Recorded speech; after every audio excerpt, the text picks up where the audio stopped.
pas que je perde une seconde, donc j'y vais. Alors, je m'appelle Stéphane Côté et aujourd'hui, je viens de vous parler de la pédagogie 3.0, qui est une approche que j'ai mise en place il y a maintenant 6 ans et depuis ce temps-là, je mesure. Donc, l'objectif de la 3.0, c'est d'amener la réussite de tous les élèves en classe. Je ne suis pas arrivé encore à 90 mais bientôt, on va y aller. Et dans le processus d'amener plus de progression en classe, bien, on arrive à gagner énormément de temps puisqu'on apprend que les élèves peuvent apprendre plus vite que dans un continuum normal. Et ça me fait plaisir aujourd'hui de vous partager 4 solutions, là, dans le fond, comment accélérer l'apprentissage de manière permanente là, pour les élèves. Alors, on va voir en premier que ce n'est pas nécessaire de tout enseigner ce qui est dans le curriculum.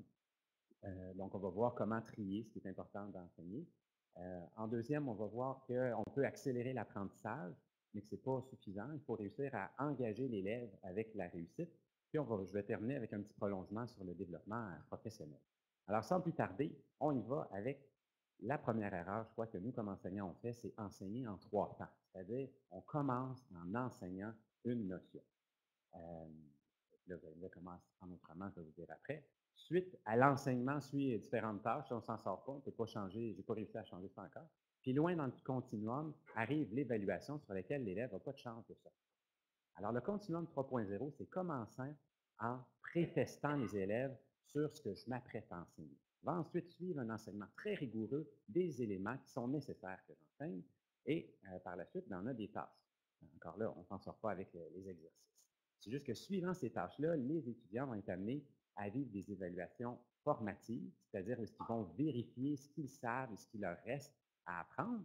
On va récupérer ce temps-là ensemble dans la pédagogie 3.0, où les élèves vont contribuer à la réussite des autres, puis il va arriver avec confiance dans l'évaluation. Alors, voici le continuum 3.0, à quoi il ressemble, puis je vais prendre quelques petits morceaux là, pour vous les partager.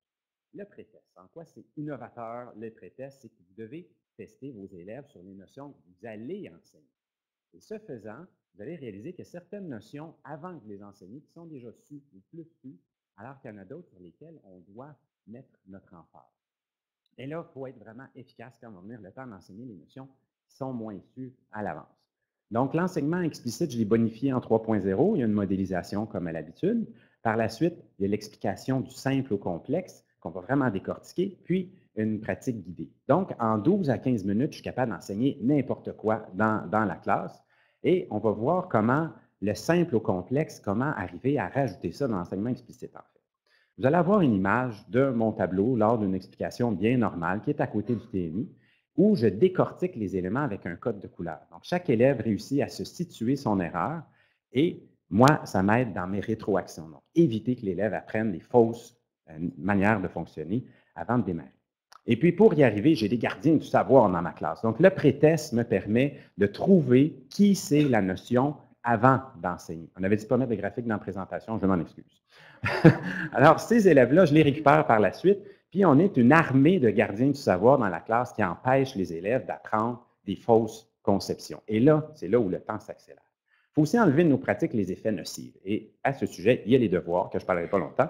J'ai mesuré l'effet des devoirs. Sur les plus forts de la classe, ça a un effet négligeable. Sur les moyens forts, ça a un effet bénéfique. Sur les moyens faibles, ça a un effet grave, c'est-à-dire que l'enfant apprend à la maison comment mal faire la notion. Puis sur les plus faibles, il ne fait pas les devoirs, donc j'ai plein de problèmes. En remplaçant ça par 20 minutes de lecture, disons que mon enfant lit 100 mots minute, ça lui fait à chaque soir 2000 nouveaux mots dans sa tête. Fois 4 soirs, on est rendu à 8000 mots. Plus le 100 minutes qu'on rajoute en temps de classe, ça fait 18 000 mots de plus que dans sa tête. Puis si on multiplie ça par 35 semaines, ça fait plus d'un demi-million en 4e année de mots que l'élève va avoir. Mais ce n'est pas vrai, parce qu'à mesure qu'il lit, la vitesse va s'améliorer. Puis si on actualise avec l'amélioration de la vitesse, c'est 3/4 de million de mots que dans la tête des élèves de 4e année. Ce n'était pas suffisant. Il fallait Ah oui, c'est ça. Donc là, j'en arrive au résumé. Donc, si je préteste avant d'enseigner, je n'ai pas tout enseigné. Si j'enseigne de façon très claire et explicite les éléments, on gagne du temps. Les élèves n'apprennent pas de fausseté grâce à la rétroaction des pairs et de l'enseignant. Et avec 3/4 de million de mots, on s'entend que l'élève commence à lire vraiment plus vite. Mais ce n'était pas suffisant. Il fallait que j'engage les élèves. Et là, je vais vous montrer mon calcul du taux de progression. Donc, Philippe, il y avait 60% à la dernière étape. 60%. Donc, moi, là où il part, je m'en fous, c'est son manque à gagner qui m'intéresse. Et là, dans un formatif, il obtient 70%. Beaucoup de profs diraient, Stéphane, il a progressé de 10 alors qu'en fait, non, il a progressé de 10 sur 40. Il a progressé de 25 relatif à lui. Qu'est-ce qui vient de se passer? Et là, je vous laisse méditer sur 3 copies d'examen que je remets aux élèves. Vous allez voir le taux de progression qui est indiqué sur les copies. Ça choque, hein, de voir ça, ça choque. Dans ma tête, vous répondiez oui, mais c'est pas grave.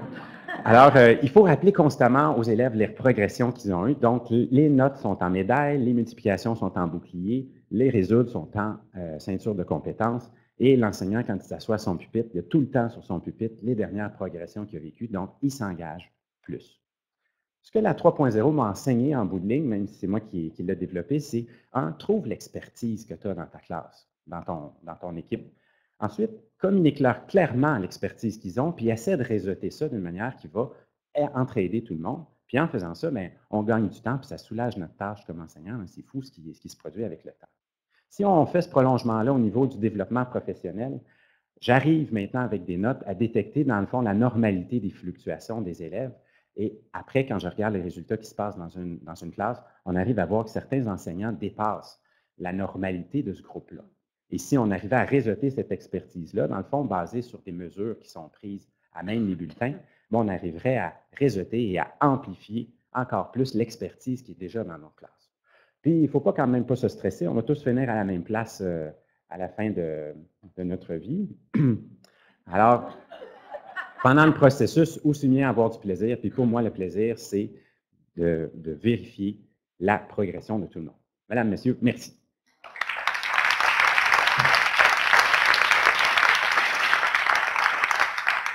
Alors, je me demandais aussi comment vous feriez pour créer du temps. Alors, vous le créez. Alors, les gens qui auraient des questions, deux interventions possibles, on a 3 minutes. Allez-y, vous avez juste allé à votre micro. Encore moi. Encore vous, oui, hein. Madame Laferrière. D'abord, bravo pour ta pratique, ta réflexion sur la pratique et aussi pour ce que tu engages là, avec ton approche progressive. J'irai sur le pré-test. Ce que tu appelles le pré-test, c'est je fais un lien ici avec les connaissances antérieures. On sait qu'on ne parlera pas de notre réforme un peu avortée, là, mais que les connaissances antérieures, le rappel des connaissances antérieures était très, très important là-dedans. Quel lien tu fais entre les deux? Je ne peux pas mesurer les connaissances antérieures, selon moi, parce que si je le fais, c'est comme si je regardais dans le passé. Moi, je veux regarder dans le futur que je m'apprête à enseigner parce que je veux sauver du temps. En évaluant ce que je vais leur enseigner, les graphiques devraient tous être à zéro, ils ne devraient rien savoir de ce que je m'apprête à enseigner. Donc, en évaluant ce que je m'apprête à enseigner, je fais une certaine évaluation des connaissances antérieures, mais c'est ça qui me permet de gagner du temps.